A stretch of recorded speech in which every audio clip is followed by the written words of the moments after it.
you talking to? Ladies and gentlemen, I'm Richard Morco with the Long Hill Report, and we are very fortunate to have Mr. Fletcher Clark of MassWildlife here today to speak about something I knew about but didn't know about.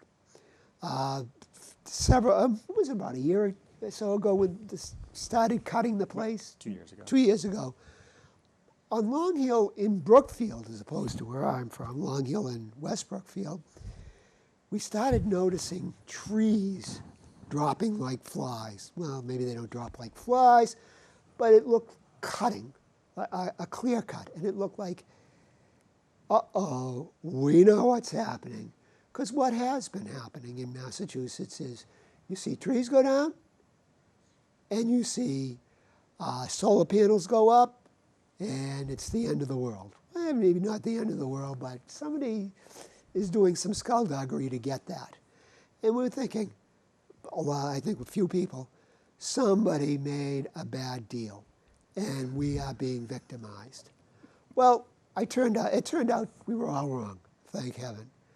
And eventually there were some notices up at the entrance to where the clear cut was as to what was happening. The cut was to bring back aspects of the forest and grasses, and it was a wonderful thing to behold. And we'd go by there. My wife would bring the dog, and it's a great place to bring your dog. But one day, somebody said, you know, you ought to go to this walk they're going to have down there. Now, I entered the Wildlife Management Area from the Long Hill, West Brookfield side, and it's fun. Our kids loved it, and it was always fun. You could get there. It wasn't like there was a tree every few seconds. There were a lot of brambles and stuff, but there was a lot of cleared areas and beautiful things to see, and you could go all the way to the river. But we only saw a tiny bit of it. So I got the notice, you ought to go on this walk. And I did, and it was fascinating. There are so many things that are coming back on that land that you wouldn't think were there. And today we have Mr. Fletcher Clark, who took us on that walk, very informative afternoon, later afternoon actually, in an early fall, was it, I think? Yeah. And I learned more things I didn't know. So I asked Mr. Fletcher Clark, would he come on and talk to us? And he was amenable, but he also sent me other stuff. You don't know what the half of what is in that wildlife management area. So I'm telling the audience, you got to go there. You got to go there and walk it. Probably not in hunting season, except you're on all orange. But Mr.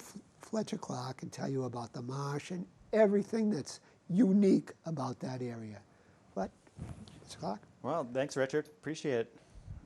Am I on a mic check here? Joke. Quaboag Wildlife Management Area, yes, you are not the first person to stop me and say, are there solar panels going up in that neighborhood?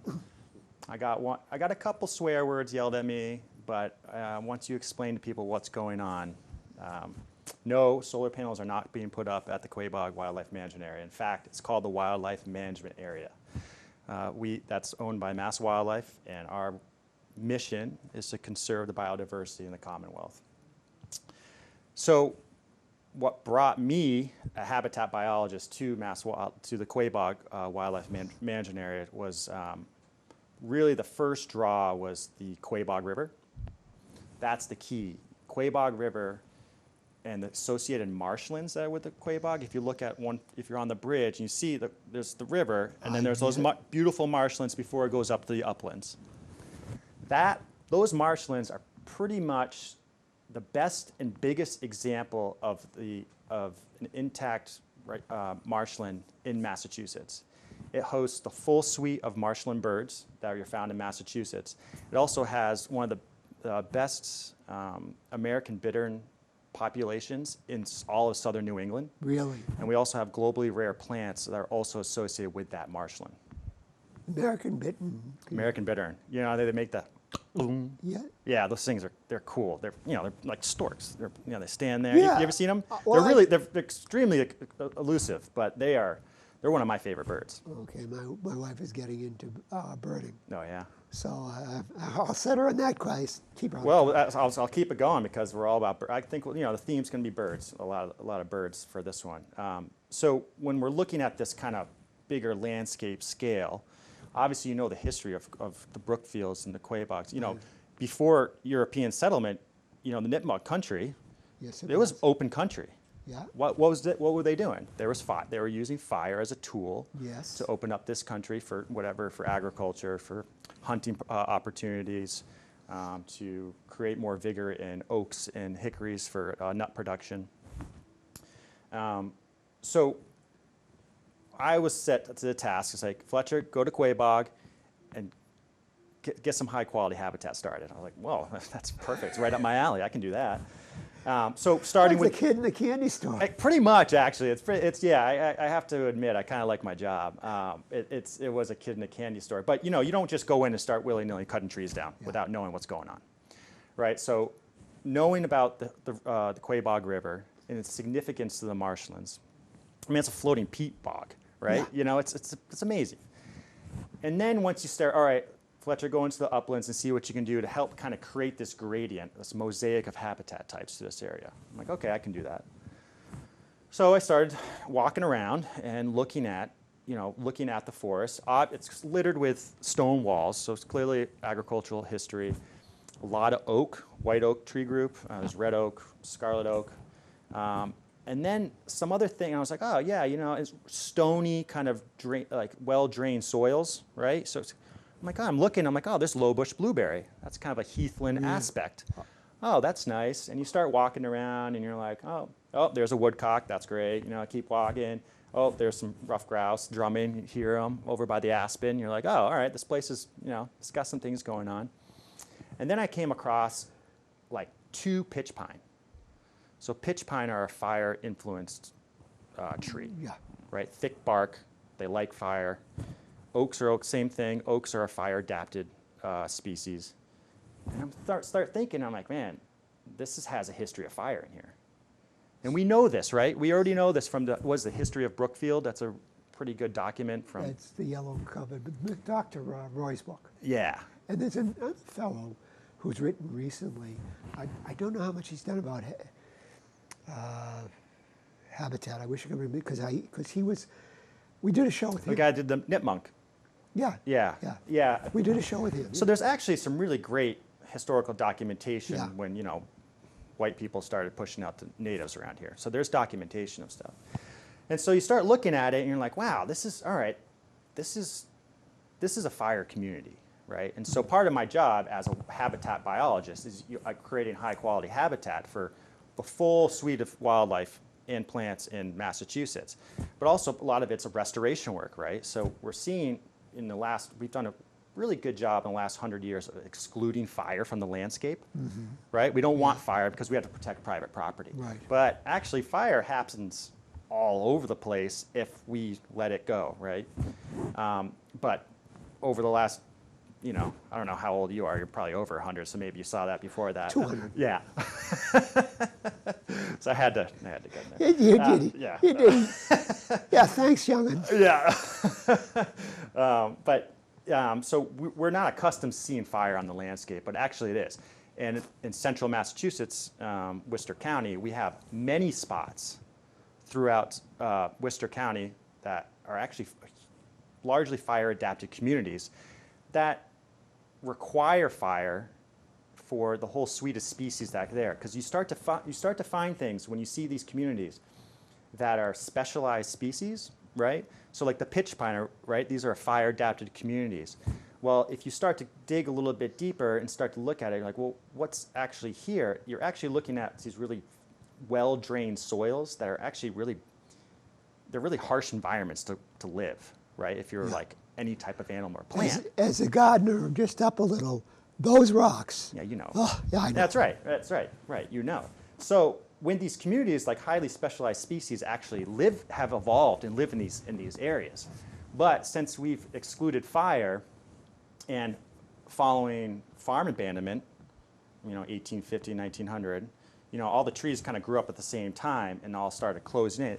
With the exclusion of fire, And then we started getting generalist, so we kind of actually lose these species because generalist species start to come in, like white pine and red maple, because the closed canopy creates this new moisture regime underneath that allows non-fire adapted species to grow. That kind of makes sense. I don't want to dive too deep into that, but so what I'm looking at Quaboag are these small little snippets of species in there that I was like, these adapted with fire. Well, what do you start doing? You start opening things up. You start opening that canopy up, and you start to restore what was there.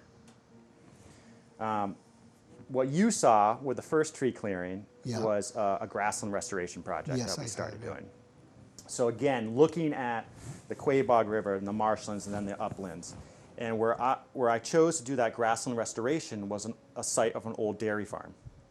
And I forget the woman who sold or donated the Quaboag Wildlife Management Area was that dairy farm right there on Long Hill Road. And there's actually great, I have a aerial photography from 1938 that showed all the open pastures associated with that dairy farm. So anyway, first step was we looked at that old dairy farm area. And it wasn't old, so it all grew up, but it grew up into invasive plants. So plants that didn't originate in North America. They came from Asia or something, right?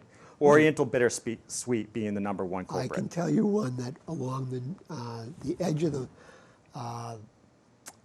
Quaboag, the south south side of the Quaboag, the big invasive species. It was beautiful, but it overtook everything. And it's the purple loosestrife. Yeah, purple loosestrife. And that was just big, and that's not from here. No, it's not from here. And you see what happens. They overtake, and they actually create a eutrophication process that sucks out all the oxygen out of the water and kills all the fish in there. It's a pretty tough one. There is a biocontrol on that one these days. They have. It's no longer along. Yeah, but you can see what happens. Yeah. And so with that area where the grassland restoration project I started there was, the forest was growing up, but then all the vines started growing and pulling the trees down, and then all you just had a carpet of brambles. So I said, all right, first step, let's clear all that out. It's about 11 acres. Cut all the trees, take all the stumps out, take everything out, and what you started to see. So that required, we had to put a contract out, and the lowest bidder was a family logging company out of Ocam. Oh, good. And they came in, cut, hauled the trees out. They chipped a lot of it. So a lot of the chipwood, because there wasn't enough trees in there to create lumber. So they probably had some firewood, a little bit of trees for lumber, but the rest of it was chipped and pretty much went to either mulch or biomass for power production of electricity. Yeah. And then the stumps were ground down and made into mulch. But that's when people started screaming, like, what's going on? And I didn't have any signs up, to be fair. Nobody really knew what was going on except me. And we opened it up, and then lo and behold, there's all these apple trees all throughout. And I started talking to a wildlife biologist with MassWildlife that used to work there in the 70s and 80s. He's like, oh yeah, I used to prune those trees back in the 80s. And I was like, oh, well, what happened? He's like, well, we just let it keep growing. And just the invasive plants took over and people walked away. So we left all the apple trees in place. We left the red cedar in place. So it's red cedar apple trees. And then we seeded it with little blue stem, which is a warm season grass. Right. Which is a fire-adapted species. This is stuff you find in the prairies in the Midwest. And it's actually all around, the city of Springfield's sitting on a delta of sand. So that has all, if you see little pockets of blue stem come up, Westfield's a good example. Montague Sand Plains in Montague, Massachusetts, which is one of the largest inland sand barrens in the world. I mean, it's a globally rare habitat. What would be the size and acreage? Montague? Yeah. About 2,500 acres. Of a sand. Oh yeah, it's like just straight sand. It's like 100 feet of sand. Whoa. That's what happens when all the glaciers came back, and there's just all these deposits. Lake Hitchcock was in there. Yeah, that's a whole nother episode. I can't get into that right now. I gotta pump the brakes. Well, we're kind of a local show anyway. Yeah, right. Let's stick to Quaboag. Quaboag doesn't have that much sand. And so we took everything out. And I had to go in there with a little bit of herbicide and treat bittersweet to get the roots, to knock back the roots, and also multiflora roses in there as well. And then we seeded it with little blue stem. Well, little blue stem takes 2 years to germinate and grow. Yeah. So for 2 growing seasons, I had the budding neighbor next door calling me, Fletcher. I'm like, yeah. I'm like, I knew who it was. I'm like, what's going on? He goes, well, I sat here all summer listening to that chipper going and the logging equipment going all summer, and all I see is dirt. I'm like, yeah, you're going to see dirt for a little while.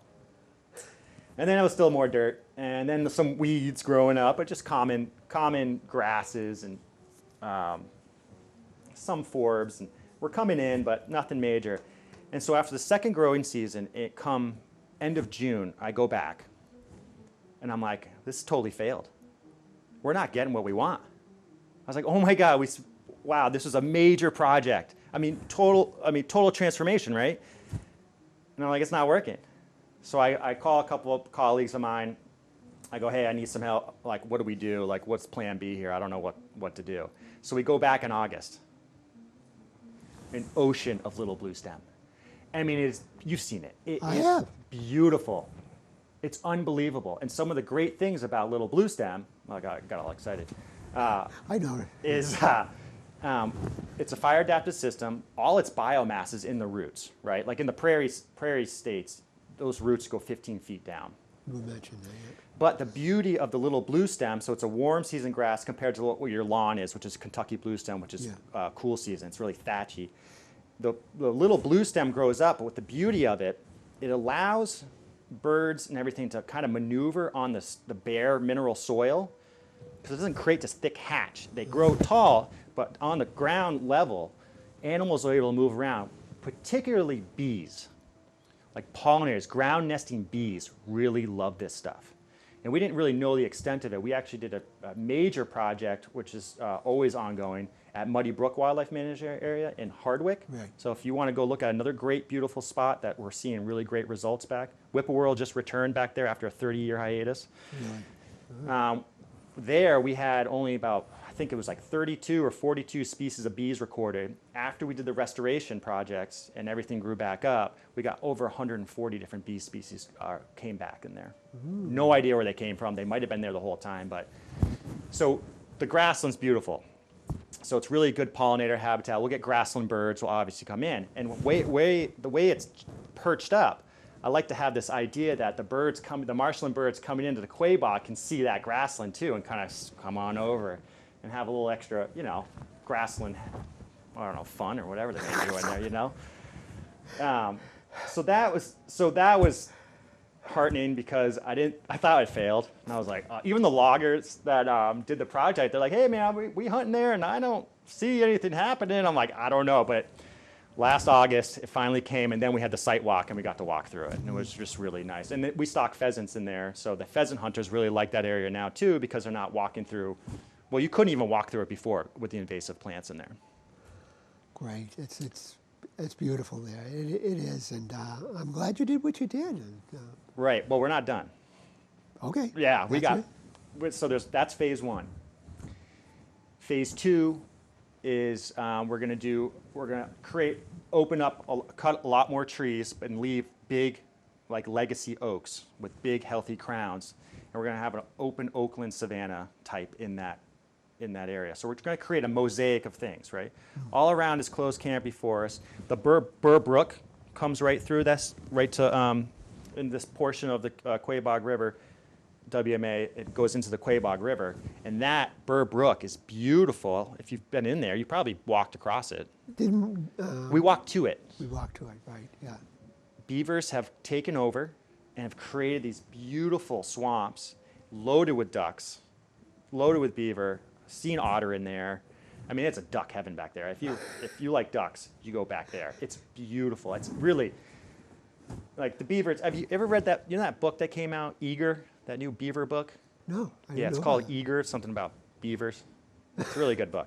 It came out a couple years ago. It's an excellent book about the importance of beavers across the landscape and how we've taken them out and now they're coming back. And so anyway, the idea is to create this whole mosaic, open oakland, open oak woodlands, like an oak savanna type, because underneath that is going to be, is the low bush blueberry.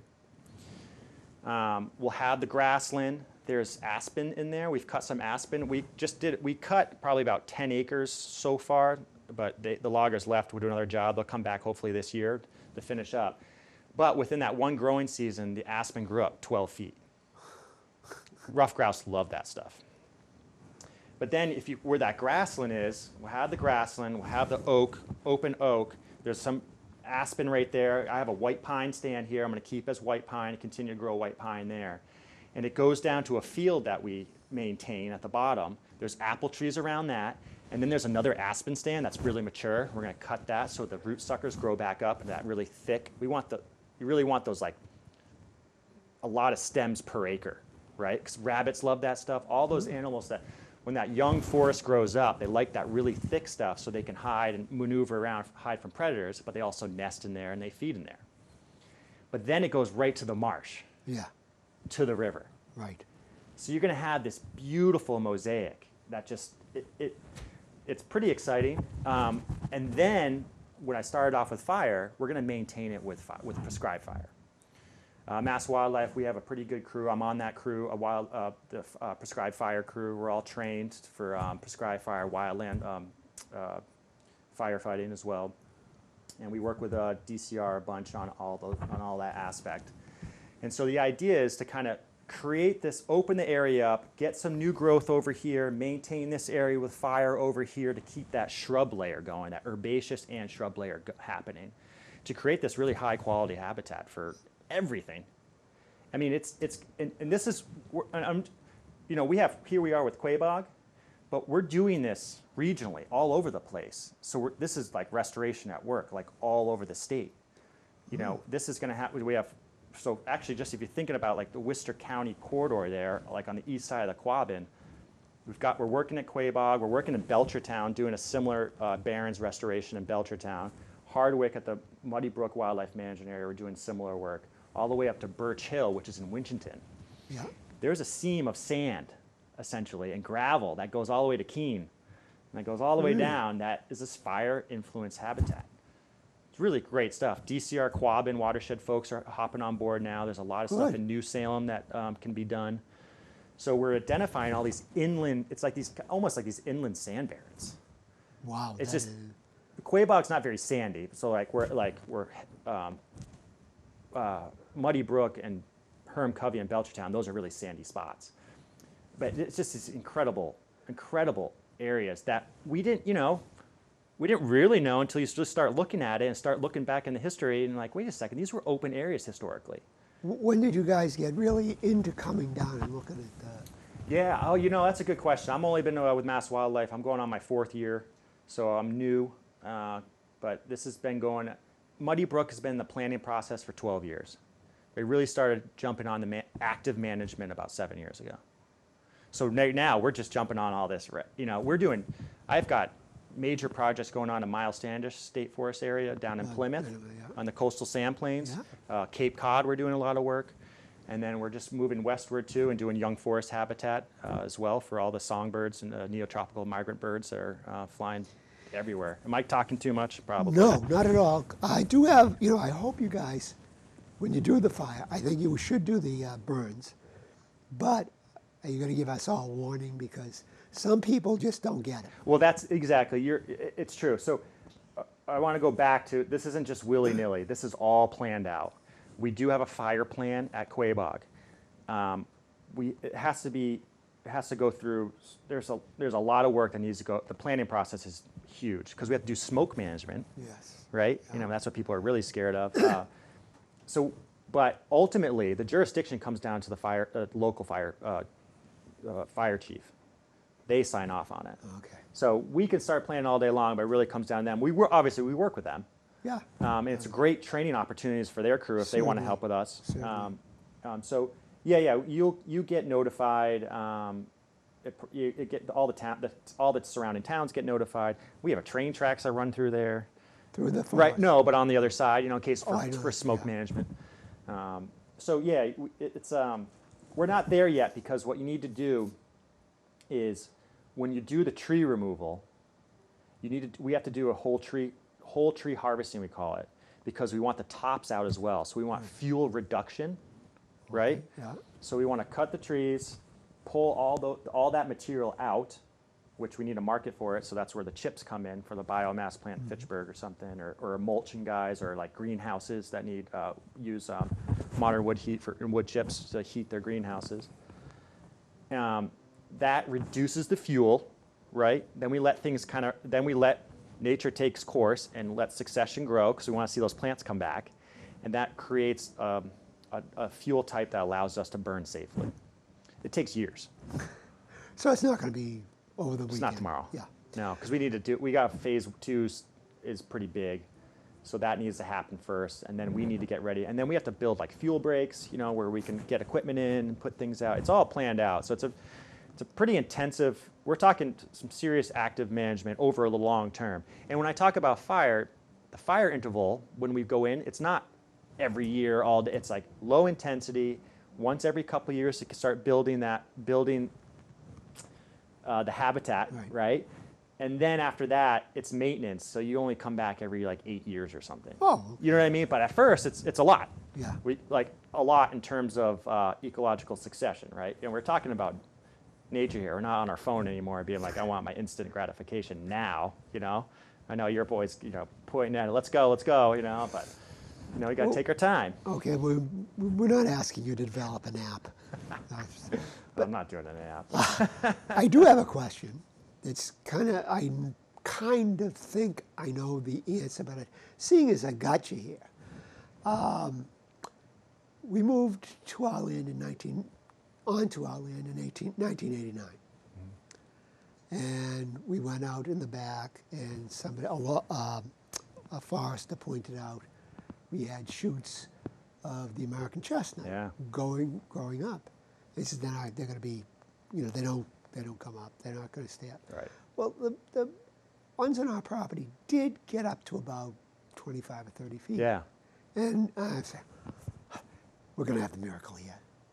If you're doing a real thing, I mean, they keep coming up. Yeah. It's amazing. If you're doing what you're doing, would any of them have the possibility of actually taking and stay and? Right.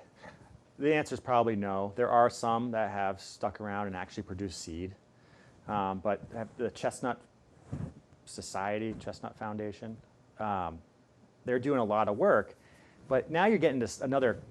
So the answer is probably no, because the chestnut blight, it's still there. And those trees are are coppicing from stump sprouting. That's what oaks do, the same thing. Red maple does the same thing. After you cut it, the stumps come out. It's just but they don't. They get to that point and they die. I know that this might be the next generation of gene splicing.